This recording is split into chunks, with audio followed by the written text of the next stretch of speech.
Welcome back. It's 4:14. The president of South Korea is backtracking, lifting his martial law order just hours after his decree plunged the country into political uncertainty. The president had declared martial law in a surprise late-night address, vowing to eliminate anti-state forces. It was the first time since 1980 that martial law had been declared in South Korea.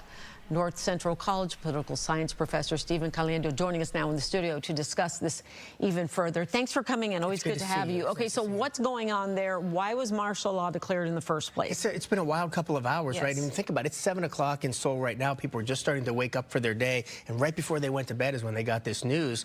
And it really is a mystery about what happened. My guess is that there must have been some bad intelligence because he's, not only did the parliament meet very quickly and they decided to sort of roll it back, but he sort of agreed to do that as well. So it's a real quick about face within a short period of time. So what's going on in the political circle there right now? Yeah, so he's very unpopular in the country at this moment, and there have been some protests, there have been some scandals sort of that have bubbled up.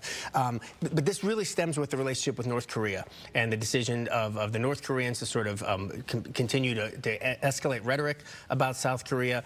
And it seemed to be, from what we heard last night, there was some concern that there would be some additional activity, and there might be people within the midst of South Korea who are really North Korean sympathizers. Okay. And that's why he took this dramatic step. And why is the U.S. watching so closely? Because they are obviously important to the United States, and we're watching this very closely, very cautiously, and maybe a little frightened at the same time. Frightened for sure. Look, Sylvia, this was embarrassing to President Biden, I would expect, because he wasn't given a heads up, which also suggests that these things happen so quickly that you don't even tell your allies. There's at least 40,000 Americans there, many of which are troops at Fort Humphreys, but there's also contractors and vendors and other folks there.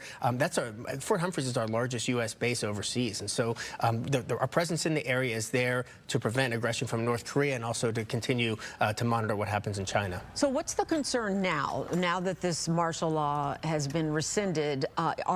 Is there concern about any political takeovers or coups? What's going on? There has to be. I mean, politically, I think that's the biggest trouble that he's going to have at this moment. He's going to have to explain today what he heard, what he knew, what he understood, and why he took this dramatic action, because people are going to want to know. I mean, there's already sort of rumblings that he needs to step down. This is only going to accelerate that. And so unless there's some peaceful transition there, we may see mass protests, and it may escalate further. So do you think President Biden, the Biden administration, will be making any declarations in regards to his position or what should be done there? Or are we going to sit back and watch? Well, the declarations that we've had so far coming out of the State Department and the White House has been that we are allies of South Korea, will continue to be allies of South Korea. We're going to support them in their difficult time. They didn't make any judgments about exactly what the president did or why he did it or any of the internal politics that was going on, but there was a sort of doubling down on our allyship. Okay, so we'll have to wait and see what happens next. For sure. Stephen Caliendo, always great to see you. Thanks for coming in. Let's head back over to T.